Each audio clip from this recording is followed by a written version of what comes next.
Hello મિત્રો, નમસ્કાર. હું છું આપનો આસિફ રાવાણી. વેરાવળથી સાબરમતી તરફ જતી ટ્રેન વાયા ઠસા, ચિત્તલ, ધંધુકા, ધોળકા જે ટ્રેન જઈ રહી છે, ચાલી રહી છે, તેનો આપણે સમયપત્રક જણાવી દેવી દર્શક મિત્રોને, અને અમારી ચેનલે સબસ્ક્રાઈબ કરો અને શેર કરો. હવે આ ટ્રેન જે વેરાવળથી ઉપડીને સાબરમતી તરફ જઈ રહી છે, તેનો ટ્રેન નંબર છે 2692 26902 ટ્રેન નંબર છે. હવે આ ટ્રેન વેરાવળથી ઉપડશે બપોરના 3:50. ત્યારબાદ જુનાગઢ આવશે બપોરે 4:48. ત્યારબાદ ચિત્તલ આવશે સાંજે 6:04.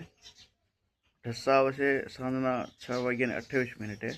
ત્યારબાદ ધોળા આવશે સાંજના 6:50. બોટાદ આવશે સાંજના 7:30. ધંધુકા આવશે રાતના 8:10.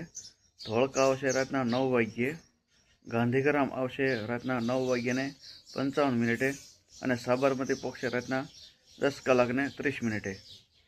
તો આ સમયપત્રક બધા ખાસ નોંધી લેશો, અને આ સમયપત્રક જેમ બને તેમ આ લિંક વધારે શેર કરશો, તે બધાને ભલામણ છે. અને વધારે સમય બાબતે જાણકારી મેળવવા માટે પોતપોતાના નજીકના રેલવે સ્ટેશનનો સંપર્ક કરી લેવો, અથવા જે 139 નંબર પર પૂછી લેવું, અથવા IRCTCની એપ્લિકેશન મારફતે પણ સમયપત્રક એકવાર જાણી લેવો. જય હિન્દ, જય ભારત.